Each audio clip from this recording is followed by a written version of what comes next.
Hello and welcome to this One Tech World session. I'm really excited to be with you today because I love this conference. I've spoken at it a number of times, and I know that the value you will get out of today is really going to help your career.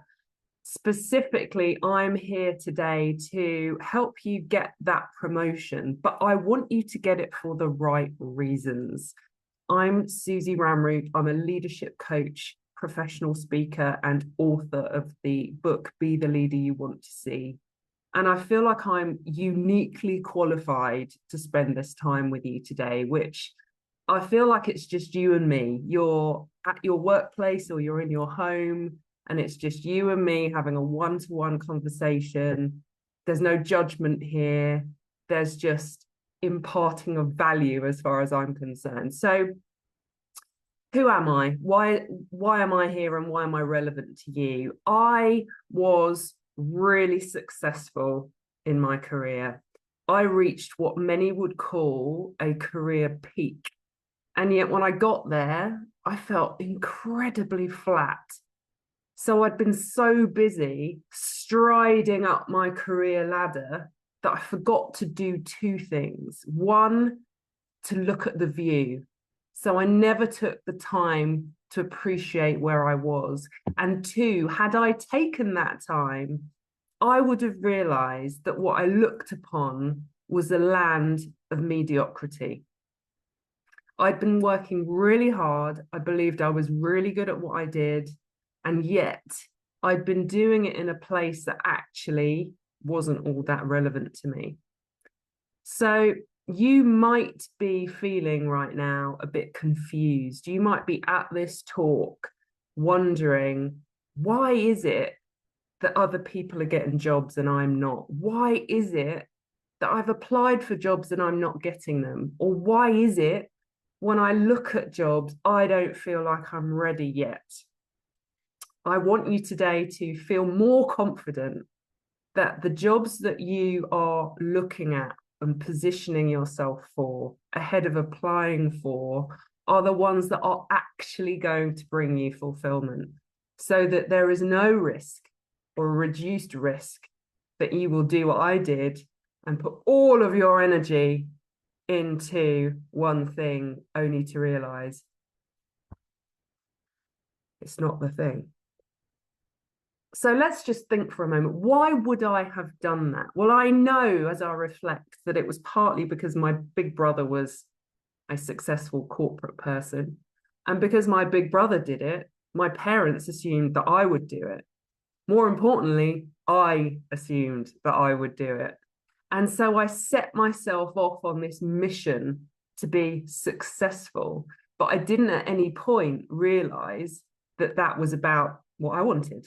What did I want? I never stopped to ask that question.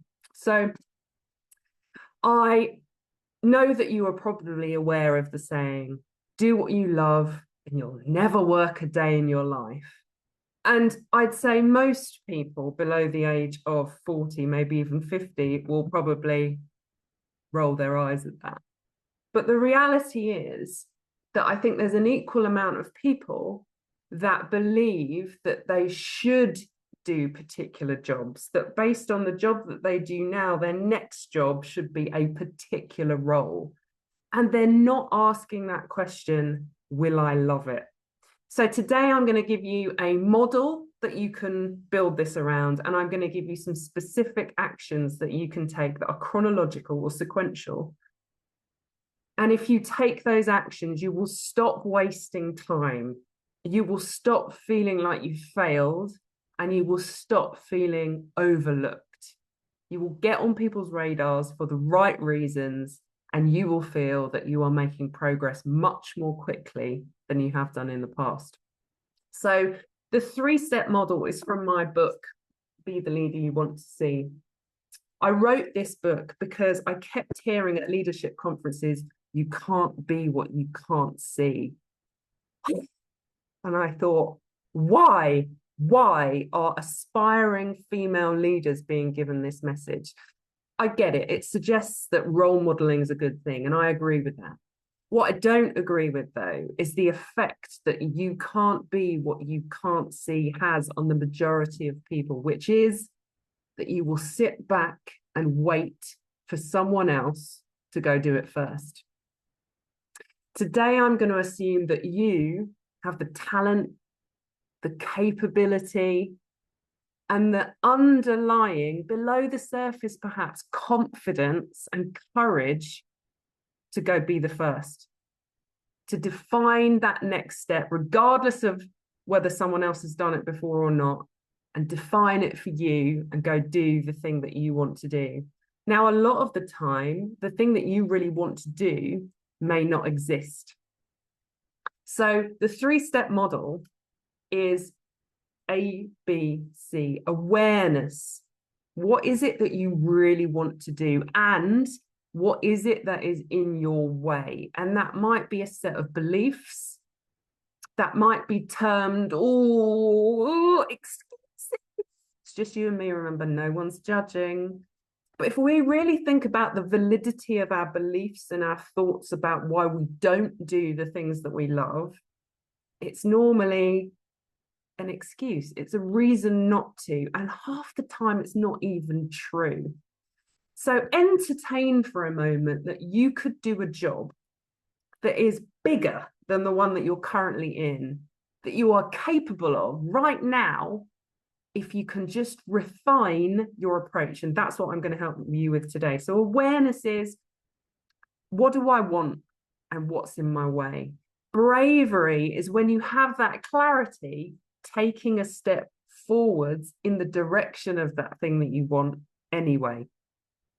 And we do it with something that I call nervous excitement. It's that, oh, I don't know, can I? Feeling. It's not terrifying. It doesn't require you to take a leap. You don't need to leave your comfort zone. It is entirely unnecessary. This is about stretching with that energy the whole time so that you feel that you're just going to find out. No one is banking on the result of that action. You're just going to experiment and find out. The benefit of doing this is that it really relieves you of competition. So if I think back to my highly corporate role in telecoms, I was a director at 26, maybe 28. I was the only person in the management meetings, you know, that story that we hear often. And I was really good at my job, but what I was doing a lot of the time is activities that I didn't love. Because I was good at them, I became known for them and I was hired for them, but they weren't the things that I loved to do. So when I decided at the top of that career peak that actually I didn't like the view and I might just sit on my bum and slide down, I decided that I would just write down the things that I love doing. And it took me a long time. Don't think that this was an overnight decision and sliding down the mountain. It took me a long time. But what I did and what I've put in here to help you is a way of defining the things that you love to do. So, for example, my transformational retreats were built upon those things that I loved. I loved going away in January when everyone else was miserable. I loved flip chart brainstorming.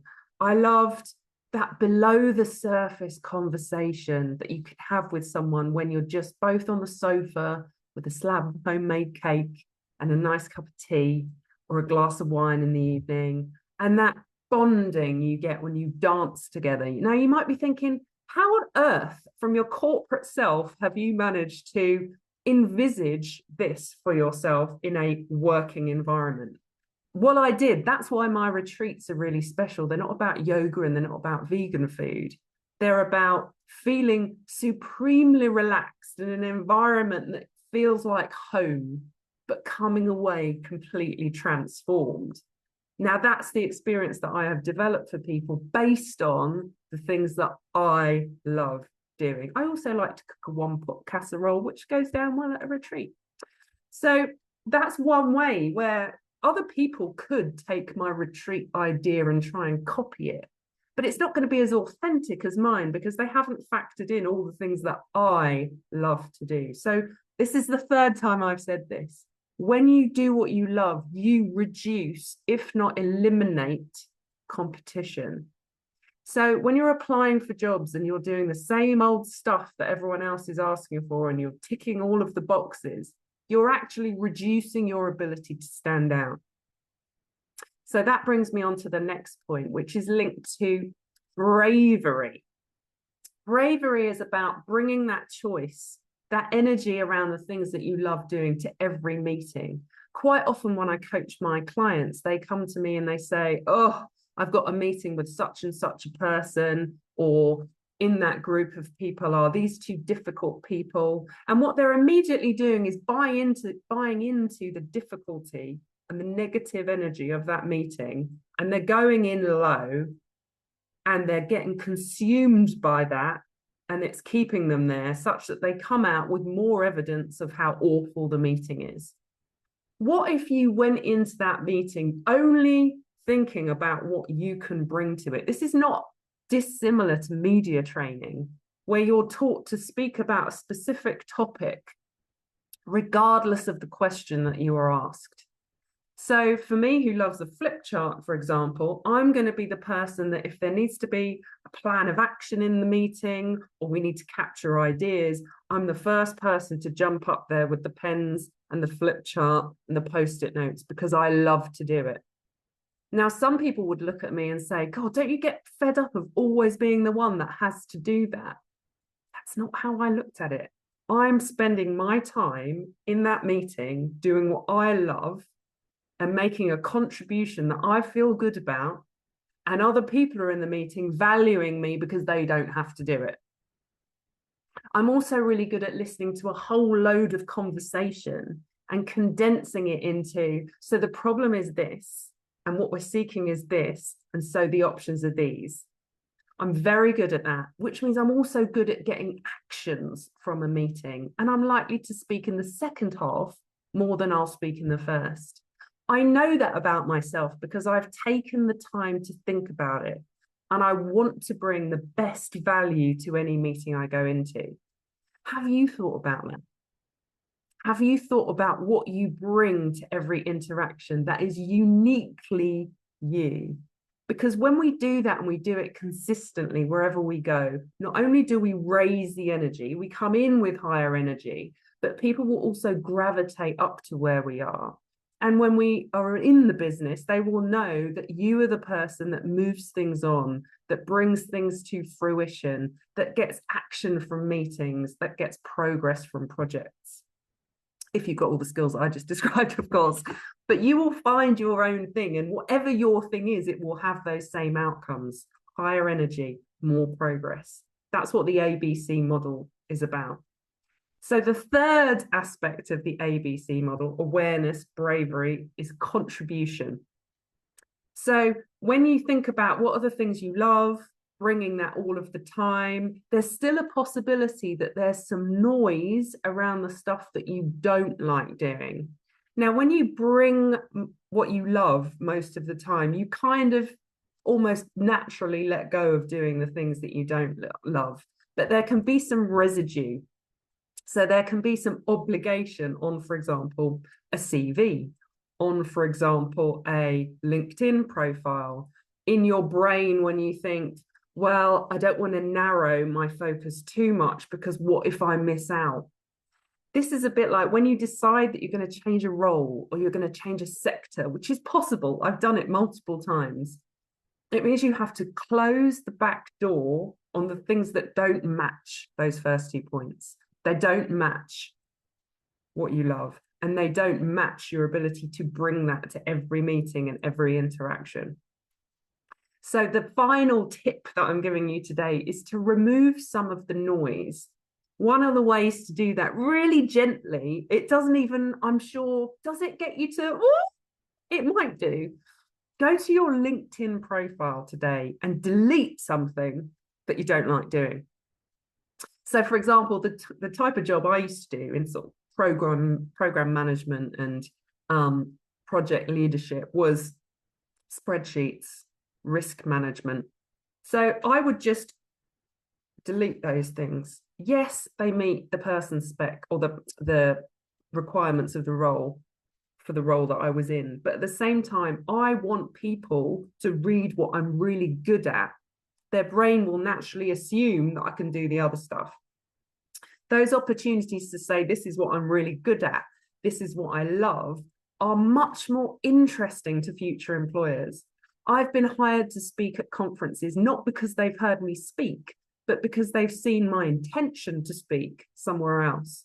So when you take people on that forward journey, when they can look ahead to the direction that you're going in, it's interesting to them and it shows your expansion ahead of you actually having taken the action. Bonus, right?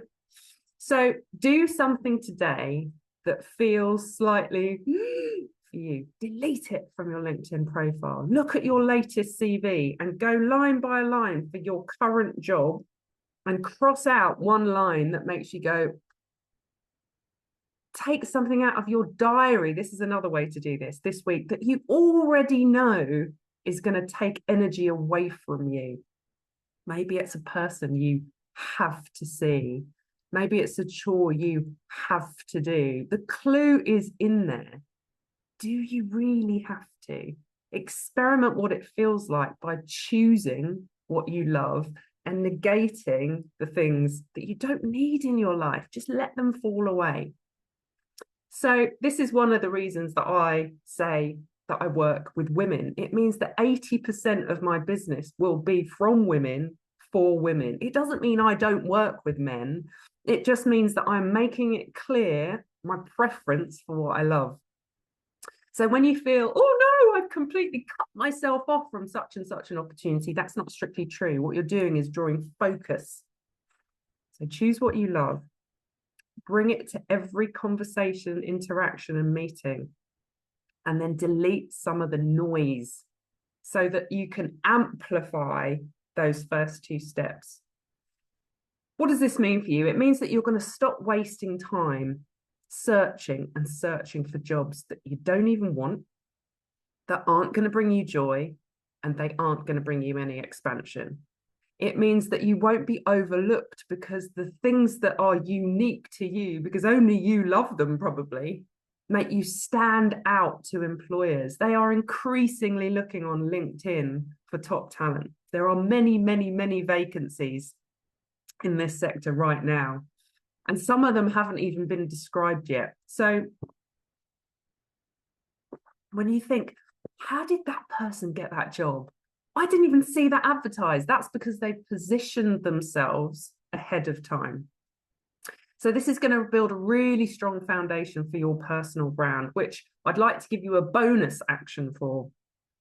If you would like to resolve imposter syndrome, if you would like to completely revamp your LinkedIn profile, and if you would like to position yourself so that you can boldly ask for things that aren't advertised yet, then I strongly recommend that you get my book. If you've got Kindle Unlimited, it's free.